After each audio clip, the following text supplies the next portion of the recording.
Prieteljie.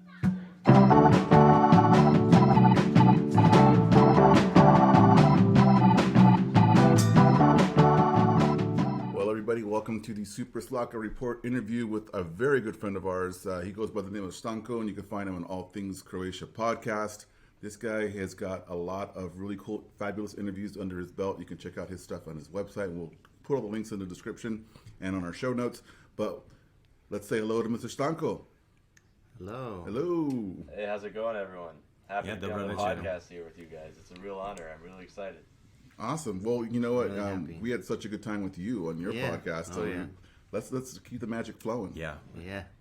Absolutely. So yeah, that was in awesome. prep, well, we appreciate you extending the offer to us. Honestly, it was really nice of you to do so. So we wanted to kind of scratch an itch that we've had for a little bit with our own fan base and people that have reaching out to us. What would you say, Tone? Maybe like once or twice a month with this question? More, probably. Yeah, but definitely lots of people asking, reaching out.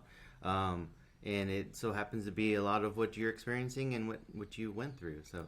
So what we're referring to and alluding to is essentially a relocation. So someone picking up, from one point in the world and moving themselves to Croatia. And who better to ask than someone who's succeeded in doing it and extremely well, I got to say, Mr. Stanko himself from All Things Croatia Podcast. So we're going to pepper him with questions, hopefully to help out everyone who's listening, to kind of see where we can fill in some gaps for people and maybe get them excited to make the move themselves if they're, considering it. Yeah. All right, Awesome. everybody ready? Let's get into it. Let's do it. Yeah. Let's do this. All right, so how did it all start? What city did you choose? What kind of drove you to want to make the move in the first place? Probably the initial thing that motivated me was, just being a member of the Croatian diaspora in general. I was always sort of involved in the community growing up in Los Angeles. My baba, she left from Herzegovina in 1960 and, went to the U.S. And my family's always been, big on keeping the culture and, the food, everything she's cooking. And I was just surrounded by Croatian culture. But the only thing was I didn't speak the language at all. And I always felt like, that was really something that was important to me and something that was missing. Because, when I tell my friends, they hear my name, people I'm meeting for the first time, or, my friends who know me know I'm Croatian. And I would always feel bad saying, oh yeah, I'm Croatian. And then they say, oh, say something in Croatian, or do you speak Croatian? And I would be like, well, not really. Why are you trying to test me, bro? That was all. Right? Yeah. So I always wanted to learn because of that, and because, it was important to me. I wanted to become more Croatian in a sense, really connect deeper with my roots and the heritage. And so that was sort of the basis of eventually making that move and moving to Croatia, because there's always something in me that I really wanted to learn the language. There wasn't many good programs around. Los Angeles, it's a big city. There's a lot of Croatians there. There are some, language programs. There's a lot of online programs you can find and stuff like that. But I wanted the immersive experience. So nice. I would say that's sort of the basis of what ended up as me moving to Croatia. And so from that, you looked for schools, or you went straight to your baba's hometown? How'd you choose that? Yeah, so no, I really wasn't looking in particular. I had a buddy, George Dulcic, also Croatian. We met in high school, and together we really sort of built our own Croatian identity, with each other, because two Croatian diaspora, and we became good friends through that. And so we had always had a plan to eventually together go to Croatia, just cool. Mostly just for vacation, for a summer or a month or two, and do everything and learn Croatian.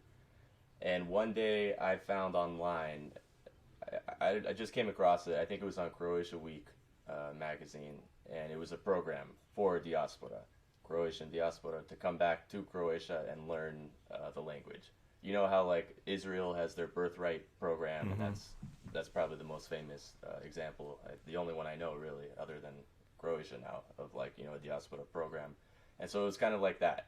And so I thought, oh, this is perfect. I can learn Croatian and I can live in Croatia it was like a 3.5, 4-month program. And so originally that was going to be it was just going to be like a 3-4 month trip. Yeah. And so now I've been and then here. they kept you. Yeah, they kept me. I've been a little over 2 years now with no plans Wow. yet. So yeah, that's sort of how that started. I didn't get in the first semester. I applied, and I was working over at UCLA in LA, and I just said, okay, next semester I'll apply again, and if I get in, I'll do it. And both me and my friend George got in, and we said, hey, let's do it.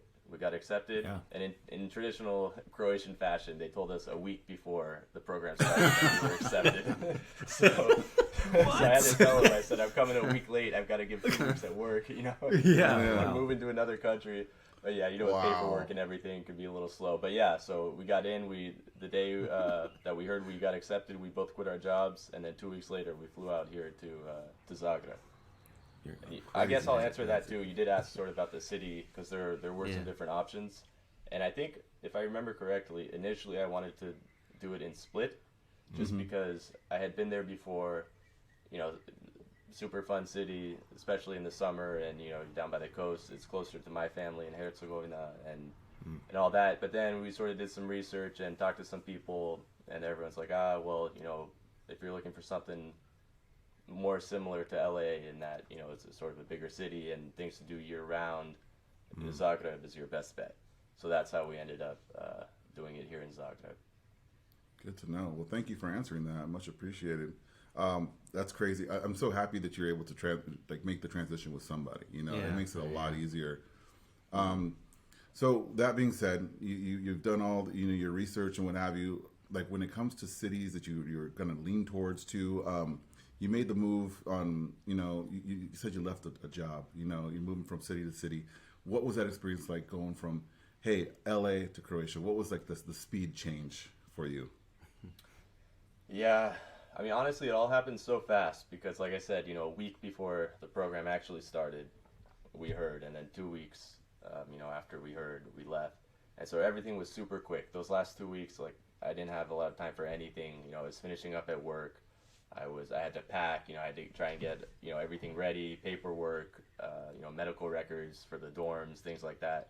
So everything was a blur, and I was super excited to go. When I arrived, everything also went by very quickly just because, I'm getting adjusted to a new environment. When I walk outside, everything is new. I'm not used to streets. I don't really know where I am.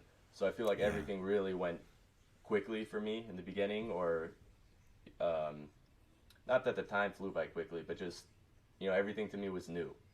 Mm-hmm. So I know, and you're probably hinting at, sort of the slower lifestyle in between Croatia and the U.S. and specifically LA, it's got a quicker lifestyle. But at first, I think for me, it was sort of, there was an adjustment period where everything was new and I was getting used to everything.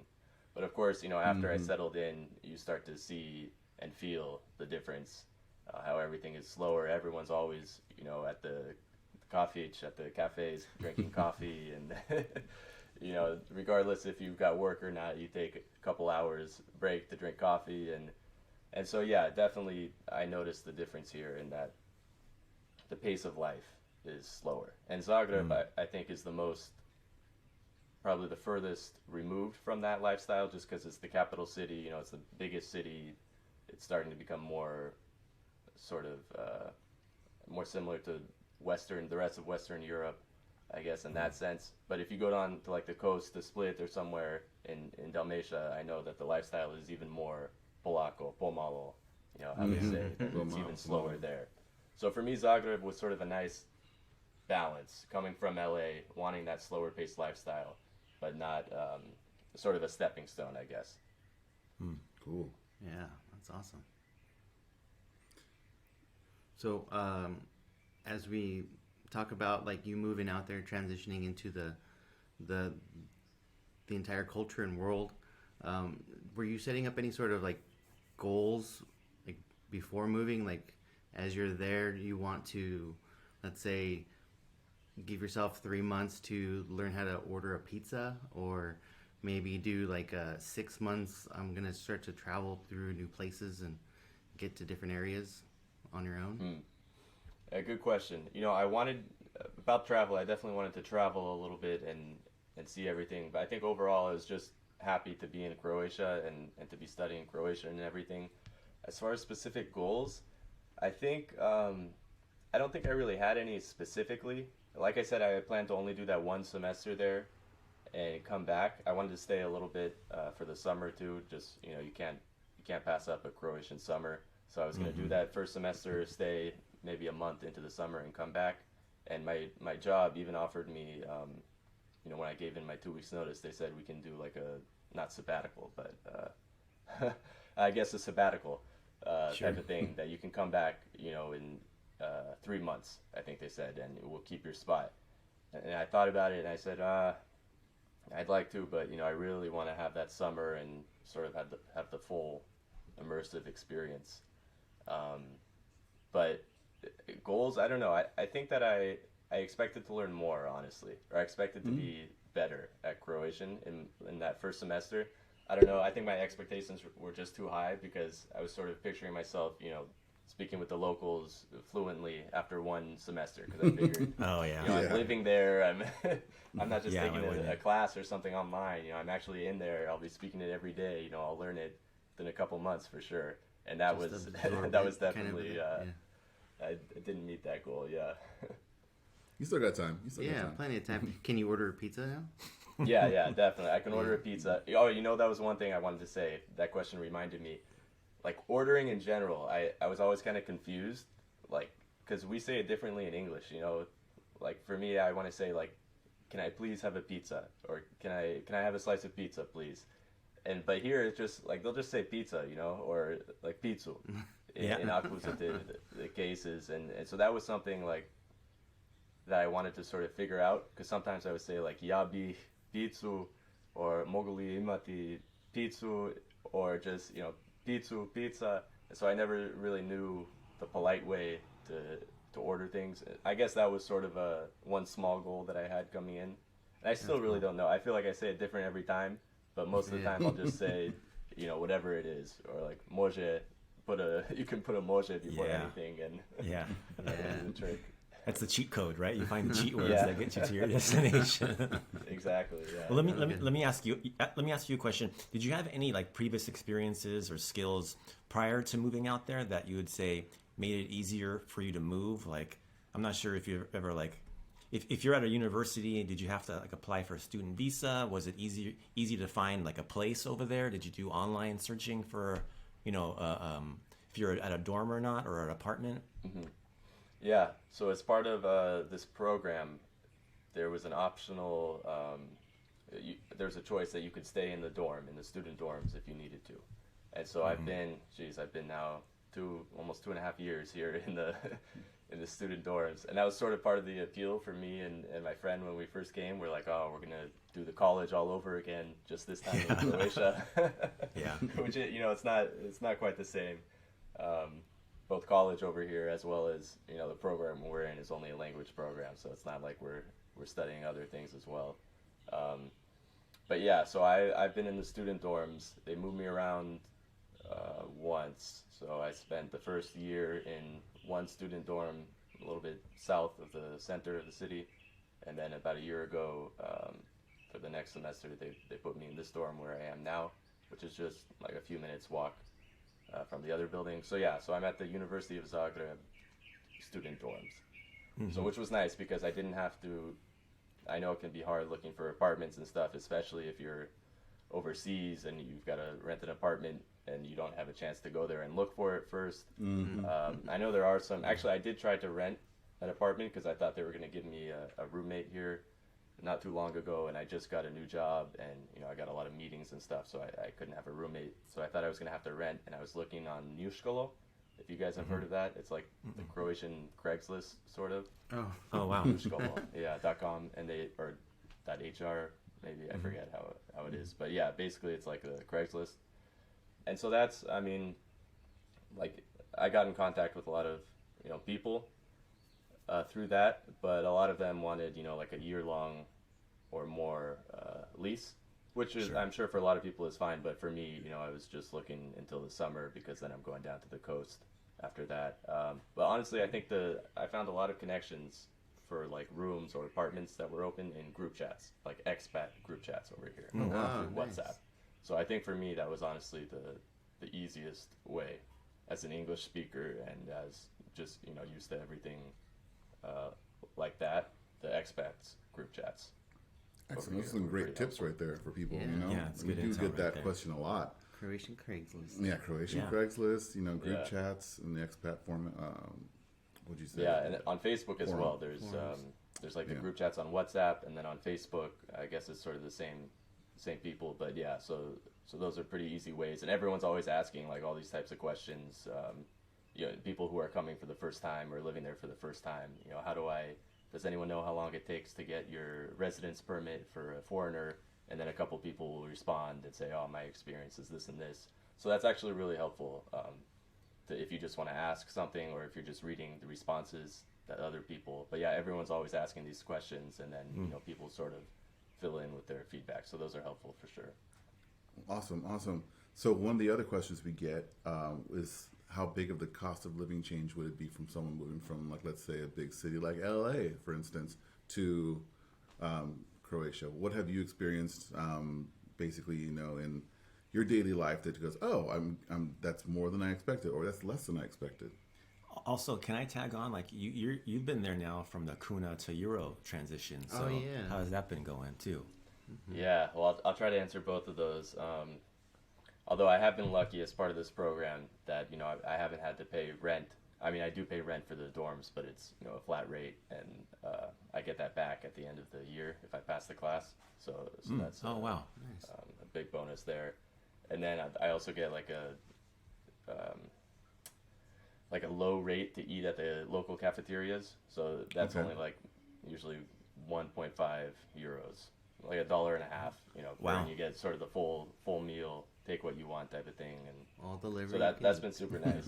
but yeah, definitely in general. I mean, coming from LA, it's a lot cheaper here. Although prices have been going up with tourists, and then as you mentioned, you know, with the kuna to the euro, that as well. Everything has been going up, and I know the government has tried to prevent that, and I think they were able to do that in like grocery stores and the big sort of chain things that they can control, that you weren't allowed to raise the prices when you convert it to euros. But like a lot of places, like the little coffee bars, or you know, when I get my haircut and things like that, I was doing the conversions, you know, a couple days after they switched to the euro here, and you know, everyone's rounding up, because if you get a haircut, it's, say, I don't know, 50 kuna, and you know, then when you convert that to euros, it's like 6.75 or something. Sure. And so they'll round that, so that's 7 euros that becomes. And so every place that I guess is allowed to, or that isn't, you know, directly being watched by the government to make sure they're not doing anything, sort of rounds up. You know, all the coffee bars, you can see the prices are rounded to be sort of even with the euros.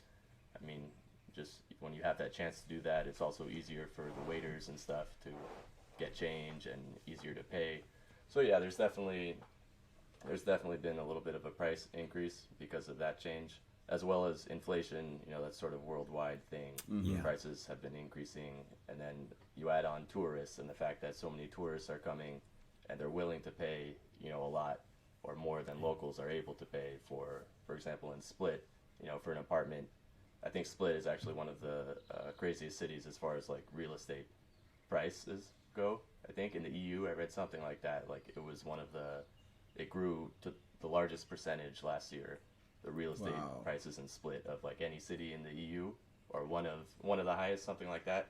So yeah, definitely that has been causing some prices to go up. Yeah. But overall, it's still, I mean, a lot cheaper than Los Angeles, I can speak to. I mean, I'm sure there's other cities in the U.S. that maybe it's close to similar.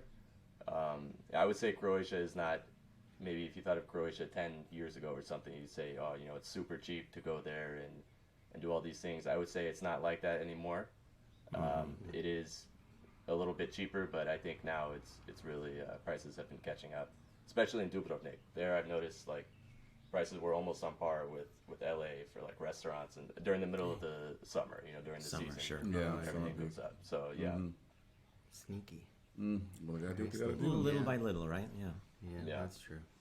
So moving back to like your transition there, I know you mentioned you went with a friend, but as far as aside from the friend that you knew or that you know, how was it making like connections and friends out there? Like, was it difficult at first, or were you able just to jump right in and just mingle with everybody? No, definitely it was difficult. I would say at first, and even now, it's still difficult moving to a new place. I still don't fluently speak Croatian. I'm still learning. It's easier for me to have conversations and stuff, but it's not my native language. But definitely coming with a friend made it easier. That we're together in this, and it's easier for us to go and make friends together. Also, he had like a lot of cousins and family and stuff like that, and so through those cousins and through those family, meeting other people, that definitely helped a lot. Which I think is sort of a theme here in Croatia as well, connections and meeting people through other people, and especially like related to jobs. That's a big thing over here, having connections. And here more than in the U.S., you really need to rely on connections to get a good job. So that was definitely helpful, meeting people through these other people that we were introduced to. But yeah, I don't know. For me, I want to speak to Croatians in Croatian, and so I try not to speak in English, which sometimes can be a hindrance. So either I won't talk to someone, or I'm scared to approach someone or to say something, or if I do have a conversation, it doesn't flow very smoothly maybe, or I don't know what to say next. But I don't. That was just something I wanted to. I'm still working on that. Sometimes I still don't know if I should just speak in English, or if I should, just speak in Croatian, and then, if I need to later on, just switch back, or do a little Crow English type of, That'll be yeah.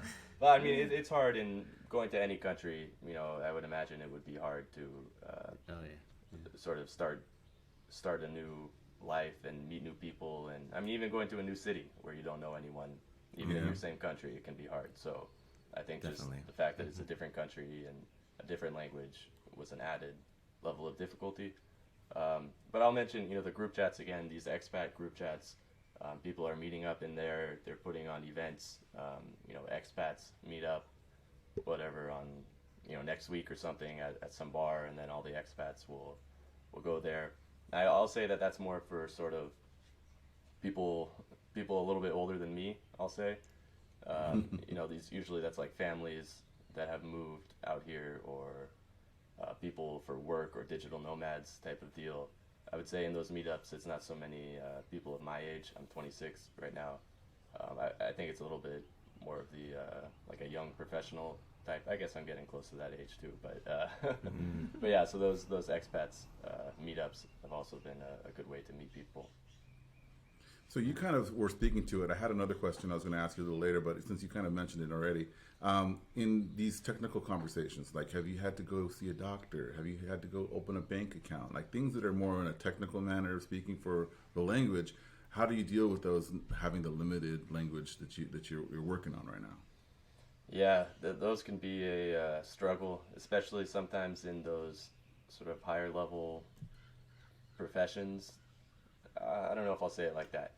Some people don't like to speak English here, even if they know English, or some people also might not know English.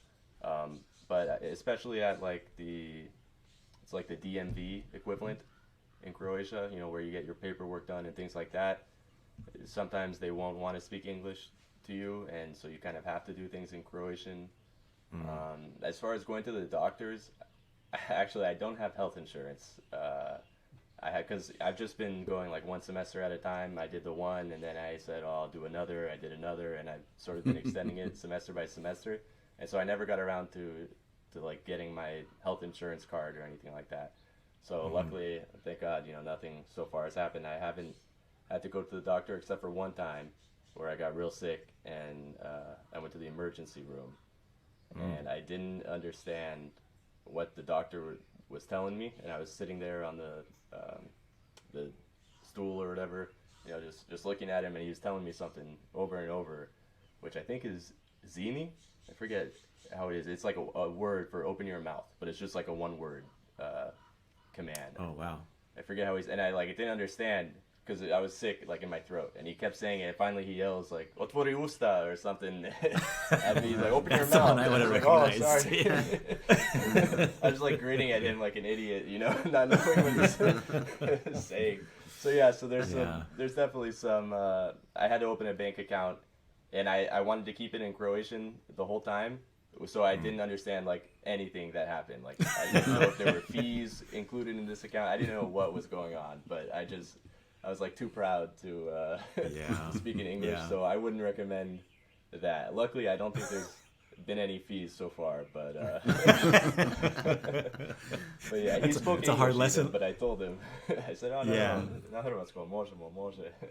Okay, there you go. So Stanko, what are your long-term plans? Like, what's kind of coming up for you? You gonna stay longer? You want to go home? Yeah, what's going on? Yeah, I've never really been good at long-term planning. Like I mentioned, I've been going sort of semester by semester until, maybe up until about almost a year ago when I sort of decided that I was going to stay here. But for right now, my plan is, well, this semester actually ends next week. I've got sort of final exam of this program. I'll be going to Makarska, going down to the coast for most of the summer. And then in August, I've got a wedding back in the U.S., cousin's wedding that I'm going to go to. Going to stay in the U.S. for about a month. And I bought a round trip, so I got a flight back in mid-September to Croatia. So that's really as far as I have planned. This dorm is ending this month, so when I come back, I'm going to have to look for an apartment, for a real apartment this time, not just the dorms. Although I am thinking about maybe applying to the program again for another semester. But yeah, I'm trying actually not to think about it too much because I'm kind of freaking myself out. But Yeah, those are big plans, huh? Yeah. Stressful so plans. I'm coming back, but anything more than that, I'm not really sure. I've got a buddy that wants me to go to Split with him and rent an apartment there, so that's on the table. Although I do like Zagreb, I've been 2 years here in Zagreb, so I'm used to things here. So I'm still sort of figuring those things out, but definitely I'll be here for the near future. I don't know. That's all I can say for now, but yeah, definitely Some sticking good around. options. Some pretty good options you got. It's nice. Yeah, I'm excited. Yeah, it would be cool to be in Split, just at least to live in a different city in Croatia and sort of get the different, because there are some differences. Some, I don't know if you could say cultural differences, but some, I mean, there's some differences, in the pace of life and the people there in Dalmatia versus people in Zagreb, the language, the dialect. So it would be cool to experience that. But yeah, so I've got some options on the table, and I'm sort of playing it by ear, I guess. Nice. You sound like a very busy guy, but somehow you wrote a book. So how did you squeeze that in? What's the book about? Tell us a little bit about it. Yeah. I've been working on it for, I can't even remember when I started, maybe about a year ago, which would be about a year in to my journey here, to my trip to Croatia and living here. I sort of had like a far in the distance idea that, I want to write a book about sort of my story and how it ended, how I ended up moving to Croatia, throughout everything in my life, and then making the big decision to come here. And so I just sort of started writing everything that I had experienced since then, growing up as a member of the diaspora and, going to events at the Croatian church and, I was all about Croatia. I was wearing the checkers. I tell everyone I knew, I'm Croatian. I'd, root for the Croatian, during the World Cup, of course, I'd root for Croatia. All the Croatian, NBA players, I'd follow them and root for them. Things like that. And I wanted to be more involved, and I didn't speak the language. And I know a lot of Croatian diaspora also, who are maybe third or fourth generation, even second, may not speak Croatian or may not, fully sort of speak Croatian, especially from the U.S., probably other countries as well. But, when your parents or grandparents, move to a new country and you try to assimilate, you want to speak the language of that country. I know in the U.S., it was sort of frowned upon to to speak a different language other than English. So everyone wants to come to the U.S. and learn English, and teach their kids English. So the language is sort of lost through that. Croatian can be lost through that.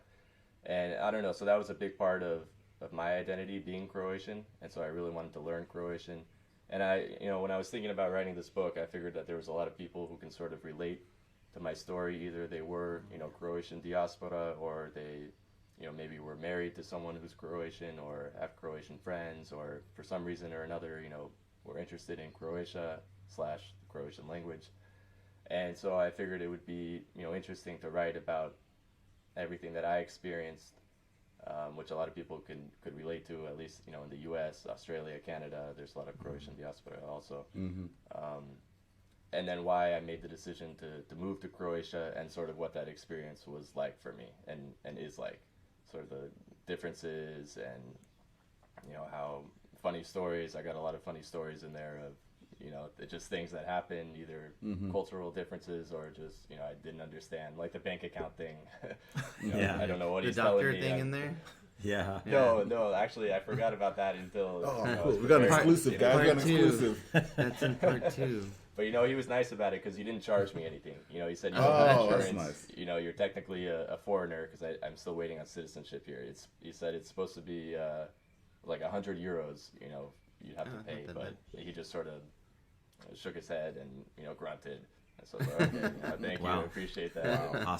Awesome. So, yeah, I didn't have to pay for anything there. But yeah, so that's sort of how the book began. And then since, in the last year, I've sort of been slowly working on it and adding stories and things. And it got to a point where I felt like I had, a lot to talk about and enough to write about, sort of capping things off with the World Cup here in 2020. 2022, last year. And I felt like that was sort of a good way to end the book. So from that point on, I sort of was trying to get around to, touching it up and getting it ready for publishing. And at one point I got real busy and didn't work on it for a while. And I said, you know what, I just got to go ahead and do this. If I don't, work on it and publish it now, I'll never get it out. Because I always have these sort of big ideas, and then, I'm not always able to follow through on them. And so I really wanted to focus on, getting this out. And it's coming out this Wednesday, I believe. It's an ebook, which is a lot easier for me to, do the formatting and stuff. But I'm working on the paperback version. I don't really have a timeline of how long that will take to get ready, but I'm hoping only a month or possibly 2 at the most. And so hopefully I'll be getting a paperback version as well out. Amazing, man. Yeah, Amazing. Very cool. Yeah, so as soon as we have the links, we'll post them into our content, and we'll be able to find it. Maybe do some social media, Tone? We'll hit up the social medias. Yeah, we'll get it out there for you. Out there. Awesome, Preach I the good appreciate word. that, yeah. For I sure, think for a lot sure. of people will be able to relate to a lot of the stories, and then hopefully laugh at, the kind of stories that you guys were laughing at me for. Of course. Yeah. We got to read those juicy details. Inquiring Yeah, minds. that liver story is in there too. That's great. So great. Hey, Stanko, thank you so much for your time. Thank I you. really appreciate this. Our fans and our listeners will definitely appreciate this. These are all things that people are looking forward to. And now that you even will have a book to read about it. So it's amazing stories that you got, and we really appreciate you sharing that with us. Yeah, I appreciate you guys having me on the podcast, and I really appreciate what you guys are doing for the community and for people who are trying to learn Croatian, much like myself. If I would have discovered you guys back before I heard about this program, back when when I was trying to find programs online to go and learn Croatian, I'd probably be a lot better. Probably wouldn't have got the liver at the Mensa. I was watching you guys before, so thank you guys so much for what you guys are doing. Awesome, buddy. Thank you. All right. Don't forget to hit subscribe and smash that like button.